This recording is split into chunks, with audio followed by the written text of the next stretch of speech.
PR পদ্ধতিতে কখনো স্থিতিশীল গভর্নমেন্ট হওয়া সম্ভব নয়। আচ্ছা, জনগণের যেখানে কোনো সমর্থন নাই, জনগণের যাতে কোনো অভ্যস্ত না, জনগণের পিআর, যেমন মানুষ এখন কি বলে আপনি শোনেন তো নিশ্চয়ই, সোশ্যাল মিডিয়া তো আপনিও চালান, যে আমি ভোট দিলাম সন্দীপে, এমপি হলো মালদ্বীপে।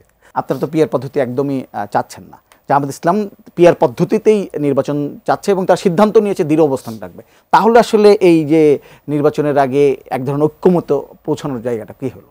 না, আপনার এখন এখানে একটা জিনিস দেখেন যে ঐক্যমত কমিশনে যে আলোচনাটা হয়েছে তার একটা কার্যপত্র তো তারা তৈরি করেছে প্রথম, সেখানে কিন্তু ঐক্যমত এই যে পিআর এর কোনো বিষয় ছিল না, ইনফরমালি আলোচনা হয়েছে, যদিও ববি ভাই বলতে পারবে, মানে কার্যপত্রে কিন্তু এই পিআর এর কোনো বিষয় ছিল না। ঐক্যমত হয়ে যাওয়ার পর তারা এটা বাজারে আনলো। হ্যাঁ, বাজারে আনলো, যখন ঐক্যমত হলো তখন এটা আনলো।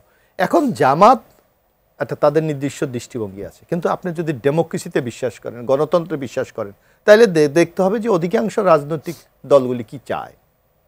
আর আপনি যে কোনো জিনিস প্রথম যখন ইন্ট্রোডিউস করবেন সেইটার জন্য জনগণকে কি আপনি প্রস্তুত করতে হবে। আপনি দেখেন আওয়ামী লীগের আমলে একটা বিতর্ক ছিল ইভিএম, এটা নিয়ে কি বিতর্ক ছিল যে আমার দেশের জনগণ ইভিএম এ অভ্যস্ত না, যার জন্য নতুন যে কোনো একটা কনসেপ্ট আপনি যখন দিবেন জনগণকে ওই ধাঁচে তাকে আগে তৈরি করতে হবে।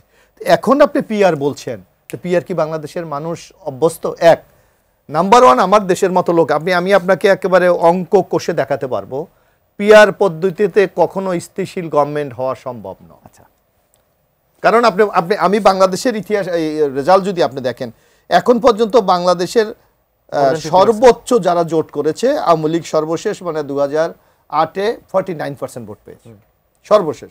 তো 49-কে 3 দিয়ে আপনি গুণ করেন, 147 আসন, অর্থাৎ তাকে এত জোটের পরও কিন্তু তাকে আরেকটা দলের সাপোর্ট নিতে হচ্ছে।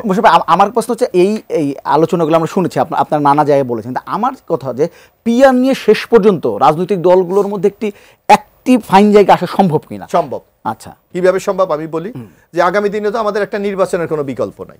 নির্বাচন যে কোনো রাজনীতির দলগত একটা ম্যানিফেস্টো থাকে, তার জনগণের কাছে একটা কমিটমেন্ট থাকে, ওয়াদা থাকে, যে আপনারা যদি এই আমি আপনাকে করে দেবো, আপনি যদি এর পক্ষে সমর্থন জানান তাহলে আমাকে পক্ষে ম্যান্ডেট দেন। সকল রাজনৈতিক দল আমি মনে করি যে এইটা তাদের জন্য একটা চমৎকার একটা অপরচুনিটি, যে তারা তাদের ম্যানিফেস্টোতে বলুক, জামাত ইসলাম বলুক যে আপনারা আমাদেরকে যদি রায় দেন আমরা আগামী দিনে পিআর পদ্ধতি চালু করব।